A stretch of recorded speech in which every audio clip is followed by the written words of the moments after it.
శ్రీ విఘ్నేశ్వరాయ నమః. శ్రీమాత్రే నమః. శివాయ గురవే నమః. శ్రీ గురుభ్యో నమః. ఆపదామపహర్తారం దాతారం సర్వసంపదాం లోకాభిరామం శ్రీరామం భూయో భూయో నమామ్యహం. అంజనానందనం వీరం జానకీ శోకనాశనం కపీసమక్షహంతారం వందే లంకాభయంకరం. గోష్పదీకృతవారాసిం అశకీకృతరాక్షసం రామాయణ మహామాలారత్నం వందే అనిలాత్మజం.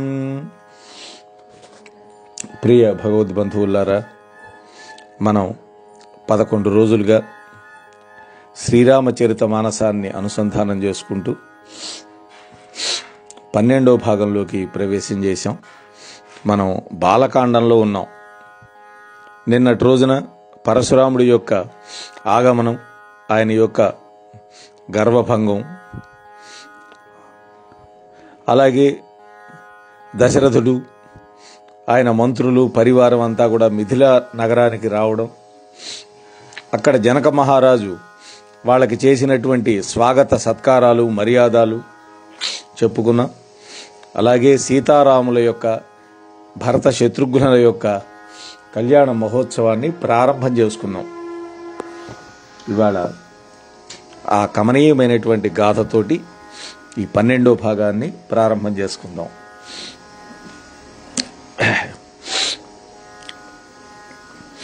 నిన్న విడిదికి ఏం చేశారు? వశిష్ఠాది మహర్షులంతా కూడా దశరథ మహారాజుతోటి, ఆయన యొక్క 4 కొడుకులతోటి, విశ్వామిత్ర మహర్షి అందరూ కూడా ఆ కళ్యాణ వేదిక దగ్గరికి అందరు కూడా వచ్చారు. ఆ వచ్చినప్పుడు ఇరుపక్షాల వాళ్ళు ఆనందోత్సాహాలతో ఉన్నారు. అప్పుడు నగారాలు మోగుతున్నాయి. రఘుకుల తెలుకుడైనటువంటి రామలక్ష్మణ భరత శత్రుఘ్నులందరికీ జయము జయము అంటూ కూడా దేవతలంతా కుసుమ వర్షాన్ని కురిపిస్తూ ఉన్నారు. ఈ విధంగా పెళ్లి కుమారుడి యొక్క ఊరేగింపు మనోజ్ఞంగా జరిగింది. సీతాదేవి యొక్క మాతృమూర్తి సునయనాదేవి ముత్తైదులను వెంట పెట్టుకొని వరపూజ కోసం మంగళ ద్రవ్యాలన్నీ కూడా సిద్ధం చేస్తూ ఉన్నది. అందాలొలికేటటువంటి గజగామినులు అనేక విధాలైనటువంటి హారతి పళ్ళ్యాలను, మంగళ ద్రవ్యాలను తీసుకొని వరపూజ కోసం తరలి వెళ్ళారు. ఆ స్త్రీలందరూ కూడా అందమైనటువంటి వాళ్ళు. వారి యొక్క శరీరాల శోభలు రతీదేవి సౌందర్యాన్ని, వైభవాన్ని తిరస్కరిస్తూ ఉన్నాయి. అలాగే శచీదేవి, లక్ష్మీదేవి, సరస్వతి, పార్వతి, ఇతరమైనటువంటి దివ్యాంగనలను మారువేషాలతోటి రాణివాసంలోకి చేరుకున్నారు. వాడు నిజ రూపాల్లో రాలా. ఎందుకని? సీతారాముల యొక్క కళ్యాణాన్ని చూడాలి అని ఆ యొక్క దేవేరులు అందరూ కూడా చక్కగా ఆ రాణివాసంలోకి వచ్చారు మారువేషాలతోటి. వచ్చిన వాళ్ళు మృదు మధురమైనటువంటి స్వరాలతోటి మంగళగీతాలన్నీ పాడుతూ ఉన్నారు. అక్కడున్న వాళ్ళంతా కూడా ఆ ప్రేమలో నిమగ్నులై ఉన్నందువల్ల ఆ కొత్తగా వచ్చిన వాళ్ళని ఎవరూ గమనించల. ఇంతకుముందు ఆ దేశం వాళ్ళు కాదు కదా వాళ్ళు, అయినా కూడా ఎవరు గుర్తించలేకపోయినారు. ఎందుకని? అందరు కూడా ఆనంద పారవస్యంలో ఉండటం వల్ల. ఎవరు ఎవరిని గుర్తించగలుగుతారు? ఎందుకని? అందరు కూడా ఆనంద పరవశులే కదా. ఆ నిర్గుణ పరబ్రహ్మ అవతారమైనటువంటి శ్రీరామచంద్రుడే సాక్షాత్తుగా పెళ్లి కొడుకు. ఆయన వరపూజకు అందరూ తరలి వచ్చారు. వాళ్ళ యొక్క అందాలు, చందాలు చెప్పడానికి వీల్లేనట్టుగా ఉన్నాయిట. సీతాదేవి తల్లి అయినటువంటి ఆ సునయనాదేవి వరుడు రూపంలో ఉన్నటువంటి శ్రీరామచంద్రుడిని చూచినప్పుడు పొందినటువంటి ఆనంద పారవస్యం ఎంతది అంటే, వేల కొలది సరస్వతులు, ఆదిశేషులు 100 కల్పాలలో కూడా వర్ణించలేనటువంటి ఆనందం పొందిందా. ఆమె కళ్ళ నుండి వచ్చేటటువంటి ఆనంద బాష్పాలు ఆపుకొని ఆ రాణిగారు ప్రసన్న చిత్తంతో ఆ ద్వారం సమీపంలో వరపూజ చేసింది. రాణిగారు వేదోక్తంగా వాళ్ళ వంశానికి ఉన్నటువంటి ఆచార వ్యవహారాలను చక్కగా పాటించి చక్కగా కార్యక్రమాలు చేసింది. 5 రకాలైన సంగీత వాద్యాలు అంటే తంత్రీ వాద్యాలు అంటే తీగతో మీటేవి, తాళములు, నగారాలు, జంఝాలు, తురహి అనేటువంటి వాయిద్యాలు, ఇవన్నీ కూడా వేద, వంది, జయ, శంఖ, గీత ధ్వనులను పలుకుతాయి. ఈ 5 వాద్యాలు. నడిచే దారిలో వివిధ రంగులు కలిగినటువంటి వస్త్రాలు పరిచారు తివాచీలుగా. ఆ రాణిగారు శ్రీరాముడికి మంగళహారతిచ్చి అర్ఘ్యాన్ని పాద్యాన్ని సమర్పించింది. శ్రీరామచంద్రుడు మంటపంలో ప్రవేశించాడు, వివాహ మంటపంలో. దశరథ మహారాజు తన పరివారంతో సభలో ఆసీనుడైనాడు. అతడి యొక్క ఐశ్వర్యాన్ని చూసి దిక్పాలకులు కూడా అసూయపడ్డారు. అప్పుడప్పుడు దేవతలు పుష్పవాను కురిపిస్తూ ఉన్నారు, ఆనందం తట్టుకోలేక. బ్రాహ్మణోత్తములు సందర్భానుసారంగా శాంతి పాఠాలు చెబుతూ ఉన్నారు. ఆకాశంలో, నగరంలో జరుగుతున్నటువంటి కోలాహల మధ్య ఒక్కళ్ళ మాటలు మరొకళ్ళకి వినపట్టాల అంత ధ్వనులుగా ఉన్నాయి. మంటపంలో ప్రవేశించినటువంటి శ్రీరామచంద్రుడికి అర్ఘ్యాన్నిచ్చి సముచితమైన స్థానం మీద సుఖాసీనుణ్ణి చేశారు. పెళ్లి కుమారుడిని అలా కూర్చోబెట్టి హారతులిచ్చి స్త్రీలు సంతోషపడ్డారు. మణులు, వస్త్రాలు, ఆభరణాలు పుష్కలంగా సమర్పించి మంగళగీతాలు పాడారు. బ్రహ్మాది దేవతలు బ్రాహ్మణ వేషంలో వచ్చారు. ఈ మహోత్సవాలని కనులారా చూస్తూ ఉన్నారు. వాళ్ళ రూపంలో కాకుండా బ్రాహ్మణుల రూపంలో వచ్చారు బ్రహ్మాది దేవతలంతా.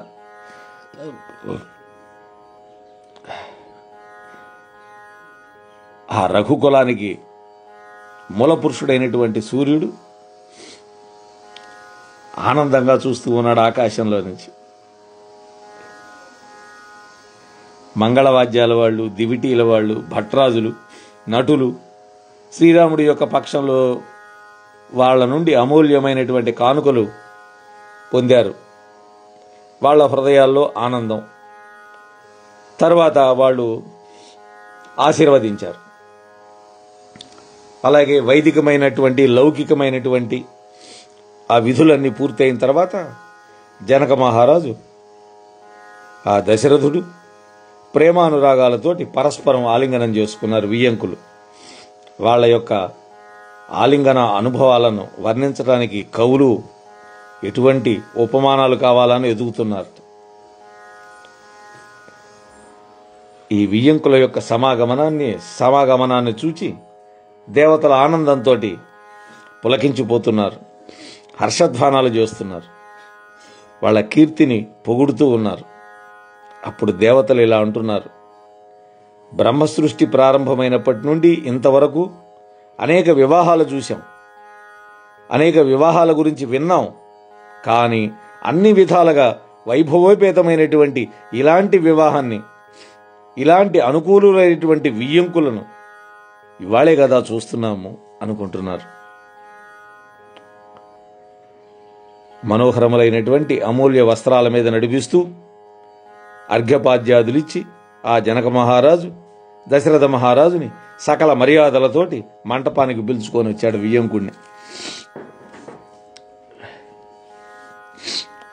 వామదేవుడు, వశిష్ఠుడు మొదలైనటువంటి ఋషులను సగౌరవంగా ఆ మంటపంలో సముచితమైనటువంటి ఆసనాలు వేసి కూర్చోబెట్టాడు జనకుడు.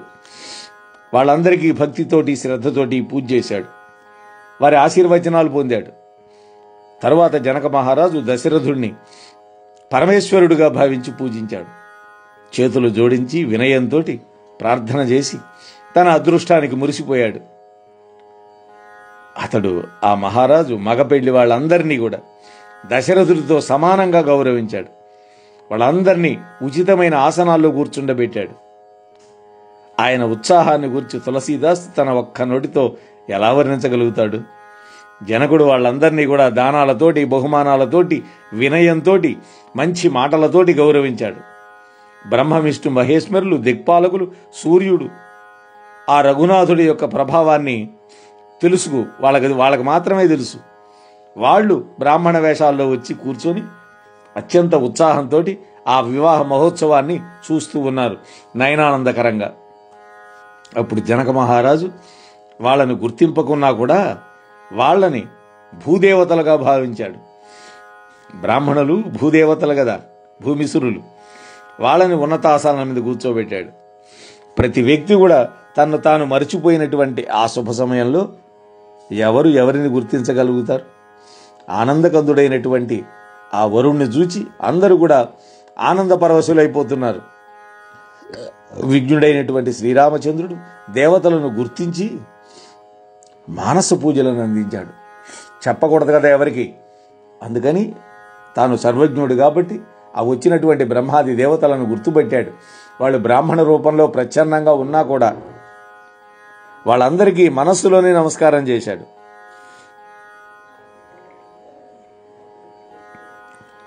ఆ ప్రభువు యొక్క సౌశీల్యానికి వాళ్ళంతా కూడా ప్రసన్నత పొందారు. ఆ దేవతలందరూ కూడా. వివాహ శుభ సమయం సమీపించింది.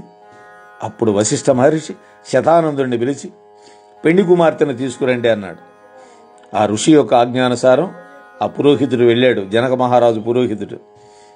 ఆ పురోహితుడు వెళ్ళి రాణిగారికి చెప్పాడు. వెంటనే రాణిగారు, ఆమె సఖులు ఆ బ్రాహ్మణోత్తమైనటువంటి స్త్రీలను, తమ కులంలో వాళ్ళైనటువంటి పెద్ద ముత్తైదువులను అడిగారు. వాళ్ళు ఆ మంగళ గీతాలను ఆలపిస్తూ ఆ వంశ సాంప్రదాయాలను నడిపించారు. అప్పుడు ఆ దేవభామినులు 16 ఏళ్ల ప్రాయంలో ఉన్నటువంటి నవయూతలుగా అక్కడికి విచ్చేశారు. అంటే దేవతా స్త్రీలు 16 ఏళ్ల వాళ్ళలాగా వచ్చారు. కానీ రాణివాస స్త్రీలు వాళ్ళని గుర్తించలా, కానీ గౌరవించారు. ముత్తైదువులు వచ్చారని వాళ్ళని ఉమాదేవి, రమాదేవి, శారదలతో సమానంగా భావన చేసి ఆ రాణిగారు వాళ్ళందరికీ పదే గౌరవ మర్యాదలన్నీ చేసింది. ఆ రాణివాసంలో స్త్రీలు సీతాదేవిని చక్కగా అలంకరించి ఆమె చుట్టూ కూడా వలయాకారంలో నిలబడ్డారు. ఆనందంతో నడిపించుకుంటూ అమ్మవారిని మండపానికి తీసుకొచ్చారు. ఆ సుందరీమణుల మధ్య సీతాదేవి మూర్తిభవించినటువంటి సౌందర్య రాశిగా శోభాయమానంగా వెలుగుతూ ఉన్నది. ఆ సీతాదేవి యొక్క సౌందర్యాన్ని, శోభని వర్ణించడానికి నా బుద్ధిబలం చాలదంటున్నాడు తులసీదాసు. ఆమె నడిచి వస్తూ ఉంటే చూచినటువంటి మగపెళ్లి వాళ్ళు ఒక తేజపుంజం కదిలి వస్తున్నదా అనిపించింది. వాళ్ళందరూ కూడా మనస్సులోనే ఆమెకు నమస్కారాలు చేసుకున్నారు. రాముణ్ణి చూచి అందరూ కూడా పూర్ణకాములైనారు, కృతార్థులైనారు. దశరథుడు పుత్రులతో పాటుగా అమితమైన ఆనందాన్ని అనుభవిస్తూ ఉన్నాడు. దేవతలందరూ కూడా నమస్సుమాంజలు అర్పిస్తూ ఉన్నారు. మహర్షులు శుభాశీస్సులు అందించారు. వనితామణులంతా చక్కటి గీతాలు పాడారు. వంశ సంప్రదాయాలను పాటించి వాళ్ళు ఆ సీతాదేవిని మంటపంలో ప్రవేశింపజేశారు. ఆ మునీశ్వరులంతా కూడా ఆనందంతో శాంతి మంత్రాలు చదివారు. కులగురువు అయినటువంటి వశిష్ఠుడు, శతానందుడు ఉభయుల యొక్క ఆచారాలను అనుసరించి కార్యక్రమాలు నడుపుతున్నాడు. ఎవరి వంశాచారాల ప్రకారం వాళ్ళకి నడిపిస్తున్నారు. వాళ్ళ పురోహితులు, గురువులు బ్రాహ్మణుల ద్వారా గౌరీదేవిని, గణేశ్వరుణ్ణి పూజలు చేయించారు. దేవతలు కూడా వాళ్ళ యొక్క పూజలను స్వయంగా స్వీకరించి ఆనందపడ్డారు, ఆశీర్వదించారు. మధుపర్కాలను, వంటకాలను, మధుర పానీయాలని అవసరమైనటువంటి సమయంలో అందించడానికి సేవకులు పళ్ళాలతోటి, పాత్రలతోటి సిద్ధంగా ఉన్నారు. సూర్యుడు స్వయంగా తన వంశాచారాలను గుర్తు చేస్తూ ఉన్నాడు రామచంద్రుడి వైపు. వాళ్ళు వాటిని సాదరంగా పాటిస్తున్నారు. ఈ విధంగా బ్రాహ్మణులంతా కూడా శ్రీరాముడి చేత దేవతా పూజలు చేయించారు. తరువాత మునులంతా కూడా సీతాదేవిని సుందరమైన సింహాసనం మీద కూర్చోబెట్టారు. ఆ సీతారాములు పరస్పరం చూచుకున్నప్పటికీ వారి యొక్క సనాతన ప్రేమభావాలు ఎవరి బుద్ధికి అందడలా. వాళ్ళు సాక్షాత్తు లక్ష్మీనారాయణులు కదా. శ్రేష్టమైనటువంటి మనస్సు, బుద్ధి, వాక్కులు కూడా అతీతంగా ఉన్నాయి వాళ్ళ యొక్క భావాలు. ఇంకా ఈ కవి ఎట్లా గుర్తింపగలుగుతాడు? శ్రీ సీతారాముల యొక్క పరస్పర ప్రేమ చేత గుర్తింపగలిగితే గుర్తించవచ్చు. ఎందుకంటే సీతారాముల యొక్క పరస్పర ప్రేమ ఉందే, అది చేతనం, కానీ బుద్ధి జడం కదా. అందువల్ల చేతనతత్వాన్ని చేతనత్వమే గ్రహించగలుగుతుంది. దానిని జడమైన బుద్ధి ఎలా గ్రహించగలుగుతుంది? యతో వాచో నివర్తంతే అప్రాప్య మనసా సహా అని గదా వేదవాక్కు. హోమ సమయంలో అగ్నిదేవుడు స్వయంగా వచ్చి ఆహుతులను ప్రత్యక్షంగా స్వీకరిస్తూ ఉన్నాడు. వేదాలు బ్రాహ్మణ రూపాలు ధరించి వచ్చి వివాహ విధులు ఇలా చేయాలని చెబుతున్నాయిట. జనకుని యొక్క పట్టమహిషి, సీతాదేవి యొక్క తల్లి అయినటువంటి ఆ సునయనాదేవి యొక్క వైభవాన్ని ఎవరు వర్ణించగలుగుతారు? కీర్తిని, సుకృతాన్ని, సుఖ సౌందర్యాలను కలబోసి బ్రహ్మ ఆ తల్లిని సృష్టించాడు. సుముహూర్తంలో ఆ సుముహూర్తాన్ని తెలుసుకుని మునులు ఆ జనకుని భార్యను పిలిచారు, సీతమ్మ తల్లిని. సువాసినులు ఆమెను వెంట పెట్టుకొని వచ్చారు. హిమవంతుడి ప్రక్కన మేనాదేవి కూర్చున్నట్లుగా ఆమె ఆ జనకునుడి యొక్క వామభాగంలో శోభిల్లుతూ ఉంది. రాజు, రాణి స్వహస్తాలతోటి పవిత్ర సుగంధం కలిపినటువంటి మంగళ జలంతో నిండి ఉన్నటువంటి బంగారు కలశని, మడిఖచ్చితమైనటువంటి పళ్ళెరాన్ని తెచ్చి ప్రసన్నమైన చిత్తంతో వాటిని రాముడు ముందుంచారు. ఋషులు శ్రావ్యమైన కంఠస్వరంతో వేదమంత్రాలు పఠిస్తూ ఉండగా, ఆకాశం నుండి పుష్పవాణ కురుస్తూ ఉండగా, ఆ రాజదంపతులు అనురాగంతో ఆ వరుడిని చూస్తూ ఆయన యొక్క దివ్య చరణాలను కడిగారు. ఆ శ్రీరాముల యొక్క దివ్యమైన పాదాలు కడుగుతూ ఉంటే వాళ్ళ శరీరాలు పులకించిపోయినాయి. ఆకాశంలో భేరీ భాంకార ధ్వనులు, శ్రావ్యమైనటువంటి గీతాలు, జయ జయ ఘోషలు 10 దిక్కుల్లో మారుమోగినాయి. ఆ పాదపద్మాలు అత్యంత పవిత్రాలు. అవి కామారి అయినటువంటి పరమశివుడి యొక్క హృదయంలో సర్వదా విరాజిల్లుతూ ఉండేవి. స్మరించినంత మాత్రాన మనస్సులను నిర్మలం చేసేవి. కలియుగ పాతకాలను పారద్రోలే దివ్య చరణాలు. గౌతమ పత్ని అయినటువంటి అహల్యకు తన ధూళి స్పర్శ చేత శాప విముక్తిని కలిగించి ఆమెను మళ్లీ స్త్రీ రూపంలోకి మార్చినటువంటి దివ్య చరణాలు. మోక్షాన్ని ప్రసాదించేవి. శివుడి యొక్క శిరస్సున విలసిల్లు పవిత్ర గంగమ్మ జన్మస్థానమైనది ఆ పాదం. ఆ శ్రీరామ చరణ కమల మకరంద రసమే గంగ. ఆ గంగ దేవతల చేత పవిత్రతకు పరాకాష్ఠగా భావించబడేది. మునుల యొక్క, యోగుల యొక్క మనస్సు అనేటువంటి 9 చేత సర్వదా సేవించబడుతూ వాళ్ళకి అభీష్ట గతులను ప్రసాదించేటటువంటి దివ్య చరణార విందాలు ఆ రాముడి యొక్క పాదాలు. అటువంటి శ్రీరామ పవిత్ర చరణములను కడిగినటువంటి జనకుడు నిజంగా భాగ్యశాలి. అందరూ కూడా ఆ జనకుడికి జయజయలు చెబుతున్నారు.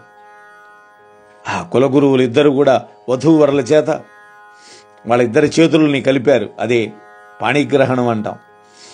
వాళ్ళ యొక్క గోత్ర ప్రవలను ప్రవచించారు. గోత్ర ప్రవరలు అంటారు. అంటే ఎవరి ముది మనవరాలు, ఎవరి యొక్క మనవరాలు, ఎవరి యొక్క కూతురు అని చెబుతారు అమ్మాయి వైపు. ఎవరి యొక్క ముది మనవడు, ఎవరి మనవడు, ఎవరి యొక్క కొడుకు అని 3 తరాలు చెబుతారు ప్రవరలు. అలా ఆ ప్రవరలు చెప్పారు పూజారులు, వాళ్ళు కుల పురోహితులు.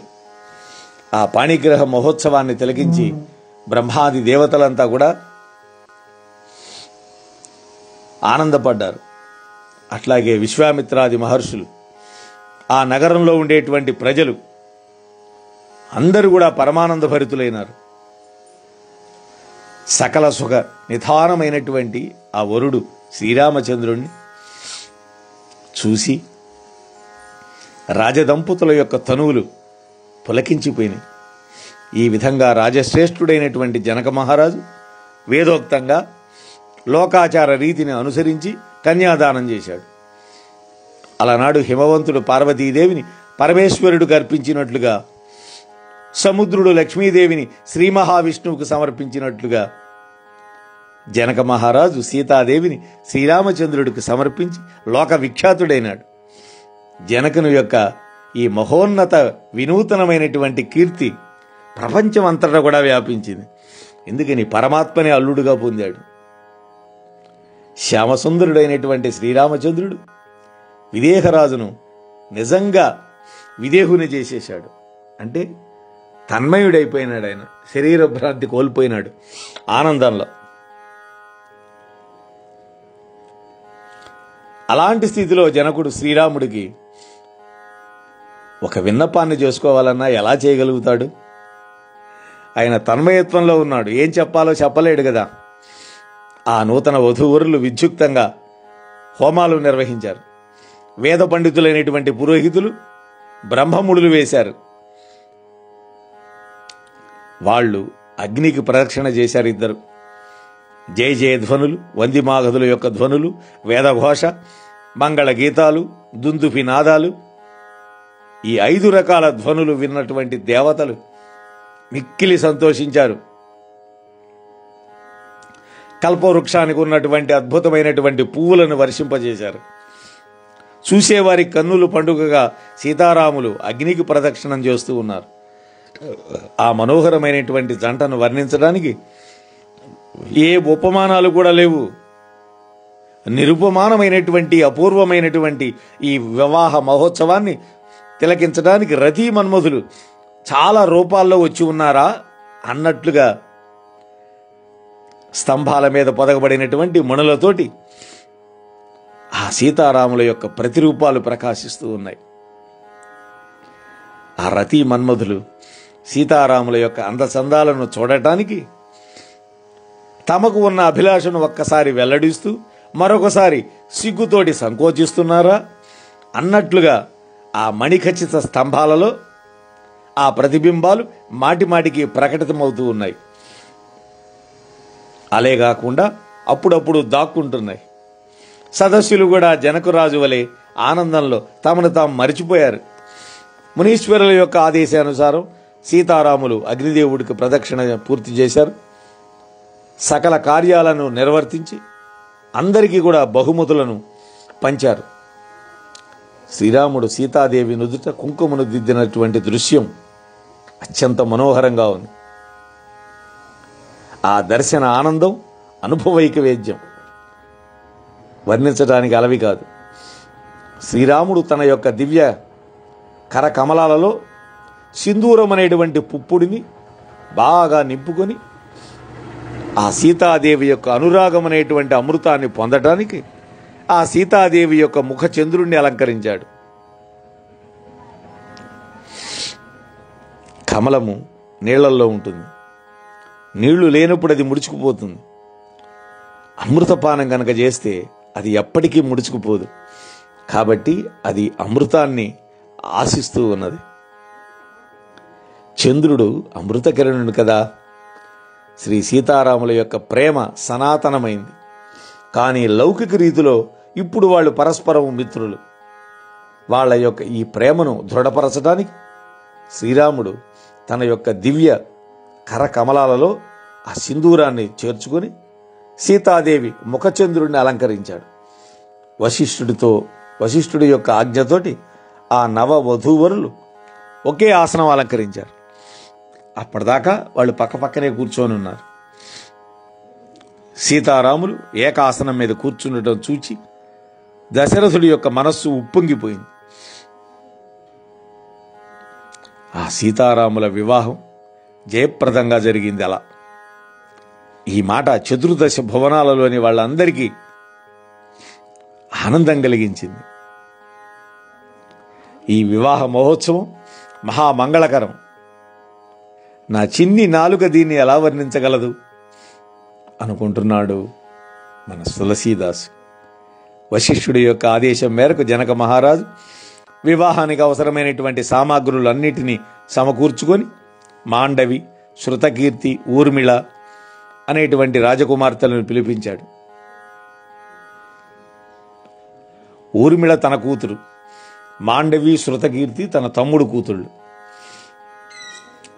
జనక మహారాజు తమ్ముడైనటువంటి కుశధ్వజుణ్ణి యొక్క పెద్ద కూతురు, గుణశీల సౌందర్యములలో ఖని అయినటువంటి మాండవిని భరతుడికిచ్చాడు. వివాహం జరిపించాడు. తరువాత సీతాదేవి చెల్లెలు, సీతాదేవి యజ్ఞం సమయంలో దొరికింది భూమి దున్నుతుంటే.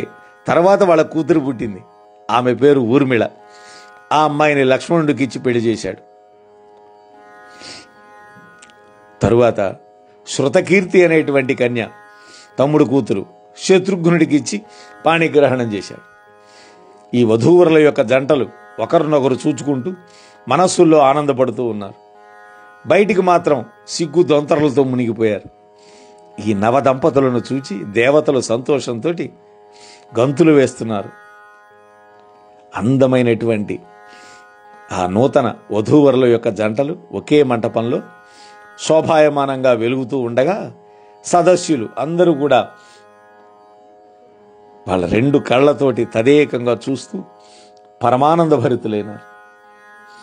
వాళ్ళు జీవుడి యొక్క జాగ్రత్త, స్వప్న, సుషుప్తి, తురీయ అనేటువంటి 4 అవస్థలు తమ అధిపతులైనటువంటి విశ్వ, తైజస, ప్రాజ్ఞ, బ్రహ్మలతో కూడి ఉన్నట్టుగా ఉన్నారు వాళ్ళు ఆ నలుగురు. అయోధ్య మహారాజు దశరథుడు తన కుమారులను, కోడళ్లను చూచి ఆయన చతుర్విధ పురుషార్థాలు పొందినట్లుగా భావించాడు.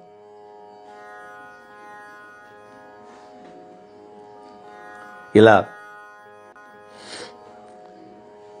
వివాహం పూర్తి చేసి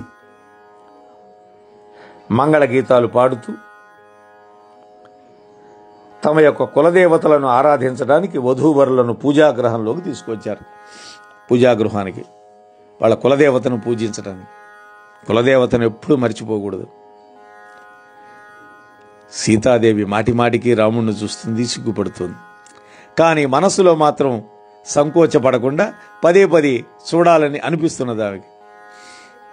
ప్రేమ పిపాస కలిగినటువంటి ఆమె కన్నులు అందమైన చేపల సింగారాన్ని అధక్కరిస్తూ ఉన్నాయి అన్నాడు. శ్రీరామచంద్రుడు నీలమేఘశ్యాముడు, సహజ సుందరుడు, కోటి మన్మథాకారుడు. ఆయన యొక్క దివ్య పాదాలు లత్తుకతో కూడి మనోజ్ఞంగా ఉన్నాయి. ఆయన కట్టుకున్నటువంటి పట్టు పీతాంబరాల యొక్క అందాలు ప్రాతకాలపు సూర్యుణ్ణి, విద్యుల్లతల మెరుపులని మించి ప్రకాశిస్తూ ఉంది. ఆయన నడుమున ధరించినటువంటి మొలనూలు ఆహ్లాదకరంగా ఉంది. విశాలమైనటువంటి భుజాలకి భూషణాలు ఉన్నాయి. ఆయనకి సర్వ మనోజ్ఞ యజ్ఞోపవీతం విరాలాడుతూ ఉంది ఎడమ భుజం నుంచి.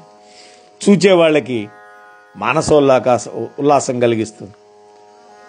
ఆయన చేతులకు ఉన్నటువంటి వేళ్లకి అద్భుతమైనటువంటి ఉంగరాలు రమణీయంగా ఉన్నాయి.